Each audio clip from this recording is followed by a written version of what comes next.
Hi friends, ನಮಸ್ತೆ ಎಲ್ಲರಿಗೂ. Welcome to Divya's cooking. ಇವತ್ತು ತೋರಿಸ್ತಾ ಇರೋವಂಥ ರೆಸಿಪಿ ಗೀ ರೈಸ್ ಮಾಡೋದನ್ನು ತೋರಿಸ್ತಾ ಇದ್ದೀನಿ. ಹೋಟೆಲ್ನಲ್ಲಿ ಯಾವ ರೀತಿ ಮಾಡ್ತಾರೆ ಅದೇ ರೀತಿ ಮನೆಯಲ್ಲೇ ಮಾಡ್ಕೋಬೋದು. ಮನೇಲಿ ಏನಾದರೂ ನಾವು ಚಿಕನ್ ಕರಿ, ಮಟನ್ ಕರಿ ಮಾಡಿದರೆ ಈ ಥರ ಗೀ ರೈಸ್ ಮಾಡಿಕೊಂಡ್ರೆ ತುಂಬಾ ಚೆನ್ನಾಗಿರುತ್ತೆ. ಇವಾಗ ಹೇಗೆ ಮಾಡೋದು ಅಂತ ನೋಡೋಣ ಬನ್ನಿ. ಹಾಗೆ ಯಾರೆಲ್ಲ ನನ್ನ ಚಾನಲ್ ನೋಡ್ತಾ ಇದ್ದೀರಾ ಹೊಸಬ್ರು, ಸಬ್ಸ್ಕ್ರೈಬ್ ಮಾಡ್ಕೊಂಡು ನೋಡಿ. ಇವಾಗ ಮೊದಲಿಗೆ ಎಲ್ಲಿ ಸ್ಟವ್ ಅಂಟಿಸಿ ಒಂದು ಪಾತ್ರೆ ಇಟ್ಟಿದ್ದೀನಿ. ಅದಕ್ಕೆ ಒಂದು 2 ಸ್ಪೂನು ಎಣ್ಣೆ ಹಾಕಿದ್ದೀನಿ, ಒಂದು 3 ಸ್ಪೂನ್ ತುಪ್ಪ ಹಾಕ್ಕೊಂಡಿದ್ದೀನಿ. ಇಲ್ಲ ಬರೀ ತುಪ್ಪನಾದ್ರೂ ಹಾಕೋಬೋದು, ಎಣ್ಣೆನಾದರೂ ಹಾಕೋಬೋದು. ನಾನು 2 ಸ್ವಲ್ಪ ಹಾಕ್ಕೊಂಡಿದ್ದೀನಿ. ಒಂದು 2 ಪೀಸ್ ಚಕ್ಕೆ, ಒಂದು 3 ಲವಂಗ ಹಾಕೋಬೇಕು. ಒಂದು 3 ಏಲಕ್ಕಿ ಹಾಕಿದ್ದೀನಿ. 2 ಸ್ಟಾರ್ ಹೂವು, 3 ಮರಾಠಿ ಮೊಗ್ಗು ಹಾಕಿದ್ದೀನಿ. 1 ಸ್ಪೂನ್ ಜೀರಿಗೆ, ಒಂದು 1/4 ಟೀ ಸ್ಪೂನಷ್ಟು ಸೋಂಪು ಹಾಕ್ಕೊಂಡಿದ್ದೀನಿ. ನಾನಿಲ್ಲಿ ಒಂದು 10 ಪೀಸಷ್ಟು ಗೋಡಂಬಿ ಹಾಕ್ಕೊಂಡಿದ್ದೀನಿ. ಹಾಕಲೇಬೇಕು ಅಂತ ಏನಿಲ್ಲ, ಇದ್ದರೆ ಹಾಕ್ಕೊಳ್ಳಿ, ಇಲ್ಲಾಂದ್ರೆ ಏನು ಬೇಡ. 4ರಿಂದ 5 ಹಸಿಮೆಣ್ಸಿನ್ಕಾಯಿ ಹಾಕ್ಕೊಂಡಿದ್ದೀನಿ. ಇದೆಲ್ಲ ಸ್ವಲ್ಪ ಎಣ್ಣೆಲಿ ಸ್ವಲ್ಪ ಇದು ಮಸಾಲೆ ಎಲ್ಲ ಬಿಡೋವರೆಗೂ, ಸ್ವಲ್ಪ ಘಮ ಬರೋವರೆಗೂ ನಾವು ಫ್ರೈ ಮಾಡ್ಕೋಬೇಕು. ಇವಾಗ ಒಂದೇ ಒಂದು ಮೀಡಿಯಮ್ ಸೈಜ್ ಈರುಳ್ಳಿ ಹಾಕ್ಕೊಂಡಿದ್ದೀನಿ. ಈ ಥರ ಕಟ್ ಮಾಡಿ ಹಾಕ್ಕೋಬೇಕು. ನಾನು ಸ್ವಲ್ಪ ಒಣ ಬಟಾಣಿನ ರಾತ್ರಿನೇ ನೆನೆಸಿಟ್ಟಿದ್ದೆ. ಹಸಿ ಬಟಾಣಿ ಕೂಡ ಹಾಕ್ಕೊಂಡು ಮಾಡ್ಕೋಬೋದು. ಇದು ಸ್ವಲ್ಪ ತುಪ್ಪದಲ್ಲಿ ಫ್ರೈ ಆಗಬೇಕು. ಇವಾಗ ನೋಡಿ, ಈರುಳ್ಳಿ ಕೂಡ ಸ್ವಲ್ಪ ಫ್ರೈ ಆಗಿದೆ.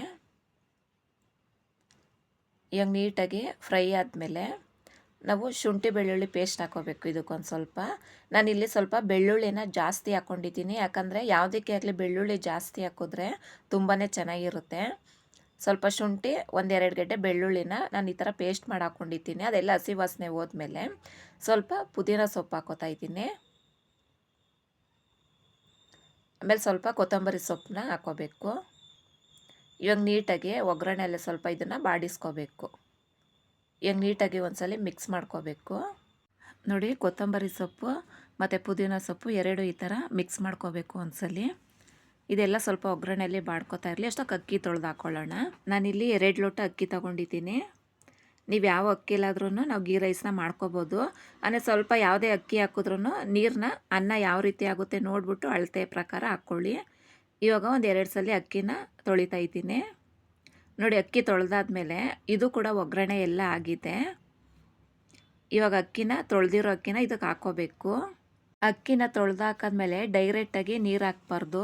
ನಾವೇನು ಅಕ್ಕಿ ತೊಳೆದಾಕ್ತೀವೋ ಅದನ್ನು ಸ್ವಲ್ಪ ನಾವು ಒಗ್ಗರಣೆ ಮಾಡಿರ್ತೀವಲ್ಲ ಅದನ್ನು ನೀಟಾಗಿ ಒಂದ್ಸಲಿ ಮಿಕ್ಸ್ ಮಾಡ್ಕೋಬೇಕು. ಆವಾಗ ಅಕ್ಕಿಗೂ ಕೂಡ ಅನ್ನ ಆದಮೇಲೆ ಚೆನ್ನಾಗಿ ಹಿಡಿಯುತ್ತೆ. ಅದರಿಂದ ನಾವು ಈ ಥರ ಒಂದ್ಸಲಿ ನೀಟಾಗಿ ಮಿಕ್ಸ್ ಮಾಡ್ಕೊಳ್ಳೋಣ. ನೋಡಿ, ಈ ಥರ ನೀಟಾಗಿ ಮಿಕ್ಸ್ ಮಾಡ್ಕೊಂಡಾದ್ಮೇಲೆ ಇದಕ್ಕೆ ನೀರು ಹಾಕ್ಕೋಬೇಕು. ಇವಾಗ ಮಿಕ್ಸ್ ಆಗಿದೆ. ನಾನಿಲ್ಲಿ 2 ಲೋಟದಷ್ಟು ತೆಂಗಿನ ಹಾಲು ಹಾಕ್ಕೋತಾ ಇದ್ದೀನಿ. ಇಲ್ಲ ನೀವು ಬರೀ ಹಾಲಾದರೂ ಹಾಕ್ಕೋಬೋದು. ನಾನಿಲ್ಲಿ ತೆಂಗಿನಕಾಯಿನ ರುಬ್ಬಿಟ್ಟು ಅದನ್ನು ಹಿಂಡ್ಬಿಟ್ಟು ಹಾಲು ತೊಗೊಂಡಿದ್ದೀನಿ. ನೋಡಿ, 1 ಲೋಟ ಅಷ್ಟು ಹಾಲು ಹಾಕ್ಕೊಂಡಿರೋದು. ಅಲ್ಲಿಗೆ 2 ಲೋಟ ಅಕ್ಕಿಗೆ 4 ಲೋಟ ಅಷ್ಟು ನೀರು ಹಾಕ್ಕೋಬೇಕು. ನಾನು 2 ಅರ್ಧ ಹಾಕಿದ್ದೀನಿ. 2 ಲೋಟ ತೆಂಗಿನ ಹಾಲು, 2 ಲೋಟ ನೀರು ಹಾಕಿದ್ದೀನಿ. ಇಲ್ಲ ಬರೀ ನೀರಲ್ಲಾದರೂ ಮಾಡ್ಕೋಬೋದು. ಈ ಥರ ಹಾಲು ಹಾಕಿ ಮಾಡಿದ್ರೆ ತುಂಬಾ ಚೆನ್ನಾಗಿರುತ್ತೆ. ತೆಂಗಿನಕಾಯಿ ಹಾಲಲ್ಲಿ ಮಾಡಿದ್ರೆ ತುಂಬ ಚೆನ್ನಾಗಿರುತ್ತೆ. ಇವಾಗ ಒಂದ್ಸಲಿ ಮಿಕ್ಸ್ ಮಾಡಿಬಿಟ್ಟು ಇದಕ್ಕೆ ಎಷ್ಟು ಬೇಕೋ ಅಷ್ಟು ಉಪ್ಪು ಹಾಕ್ಕೊಳ್ಳೋಣ. ನೋಡಿ, ಉಪ್ಪು ಹಾಕಿದ್ದೀನಿ. ಇವಾಗ ಇನ್ನೊಂದ್ಸಲಿ ಮಿಕ್ಸ್ ಮಾಡಿಬಿಟ್ಟು ಇದನ್ನು ಬರೀ 2 ವಿಸಿಲು ಕೂಗಿಸಿದ್ರೆ ಸಾಕು. ಆಗ ಅನ್ನ ಕೂಡ ಚೆನ್ನಾಗಿ ಆಗಿರುತ್ತೆ. ನೋಡಿ, ಈ ಥರ ಮಿಕ್ಸ್ ಮಾಡಿಬಿಟ್ಟು ಇವಾಗ ಕುಕ್ಕರ್ ಕ್ಯಾಪ್ನ ಕ್ಲೋಸ್ ಮಾಡ್ತಾಯಿದ್ದೀನಿ. 2 ವಿಸಿಲ್ ಆದರೆ ಸಾಕು. ನೋಡಿ, 2 ವಿಸಿಲ್ ಆದಮೇಲೆ ಓಪನ್ ಮಾಡ್ತಾಯಿದ್ದೀನಿ.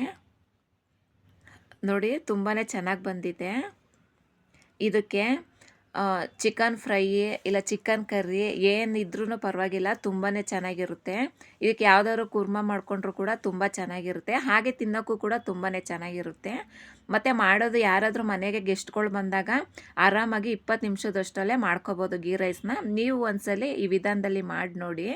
ನಿಮ್ಮೆಲ್ಲರಿಗೂ ಏನಾದರೂ ಗೀ ರೈಸ್ ಇಷ್ಟ ಆಗಿದ್ದರೆ ಲೈಕ್ ಮಾಡಿ, ಶೇರ್ ಮಾಡಿ, ಕಮೆಂಟ್ ಮಾಡಿ.